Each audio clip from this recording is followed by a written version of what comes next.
do solemnly swear do solemnly swear that I will support and defend the Constitution of the United States that I will support and defend the Constitution of the United States against all enemies, both foreign and domestic. against all enemies, both foreign and domestic, That I will bear true faith and allegiance to the same. that I will bear true faith and allegiance to the same, That I will obey the orders of the President of the United States that I will obey the orders of the President of the United States and the officers appointed over me, and the officers appointed over me, according to the regulations according to the regulations and the Uniform Code of Military Justice. and the Uniform Code of Military Justice. So help me God. So help me God.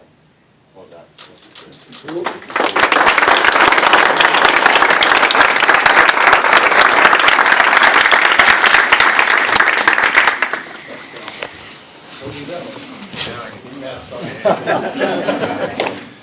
So really there's no better place to start than just saying thank you. I know a lot of you have to drive quite a ways to be here, especially the people up at Fort Meade, and then the Millers drove 3.5 hours this morning to be here. So just really thank you for doing that. That kind of means a lot to me. It really means a lot to me that you're willing to do that, just to be here.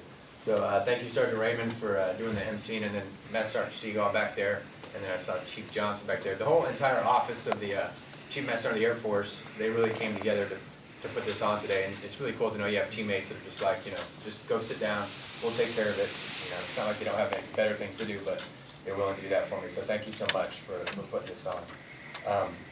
Lana, Bill Meyer, Lana Mills, I know what that is, but thank you, a beautiful voice. I appreciate you doing that.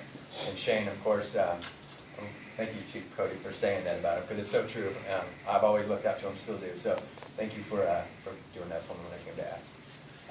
Colonel Craig, thank you, of course, for doing the oath. And if you haven't had a chance to meet Colonel Craig and Miss Penny Craig here, one, I'm sorry, and two, I hope you fix that today, because they really are a phenomenal Air Force couple, great leaders who have made a tremendous impact on myself and Stephanie, and so I'm just grateful that you're here, so I can continue to be led by you and continue to learn from you, so thank you. Chief Cody, it's not every day you get to meet the Chief Master Sergeant of the Air Force, let alone work for him, or just have him say good things about you at a ceremony or put on a new jacket. And that fact isn't lost on me at all. I'm so grateful to be in this position, more so than I could probably express.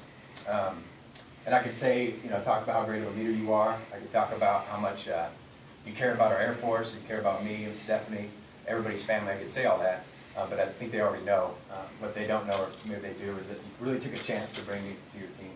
I think you ignored the fact that I didn't have a lot of experience, I didn't have a lot of years behind me, but I was ready to do it. I was passionate and I wanted to do it, and you brought me on anyway. So thank you for that.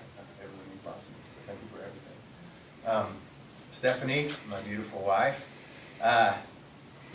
just the fact that she loves me and cares for me, supports me, challenges me. It's like a mystery to so many people. But to me, it's just a tremendous source of strength. So I'm just so grateful for you. When I first told her, hey, I think I want to apply for this job where I'm going to have to work harder than I've ever worked and be gone more than I'm going to be home, she never once said, no, I don't think that's a good idea. She just said, let's do it. I'll be there for you. So thank you so much. When we first met, I was a staff sergeant with big ideas. And big ideas will always be big ideas unless you have someone there to support you and push you along the way. So I'm so grateful for you. So thank you so much. And I have flowers for you.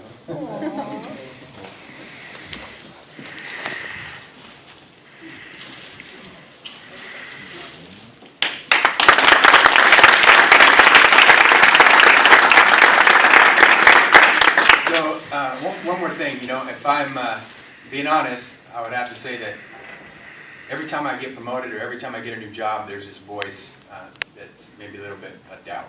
It's like, am I ready for this? Am I going to be able to do this? Am I moving too fast or whatnot?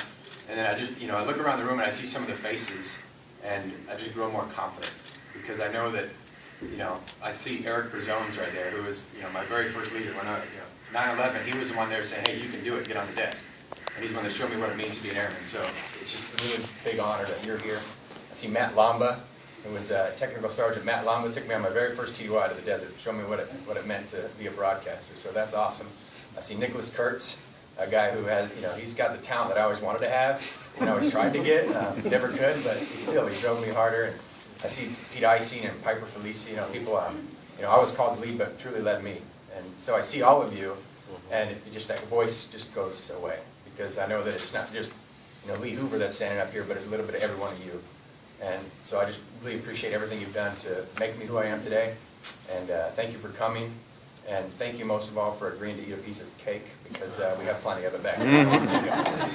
Thank you very much.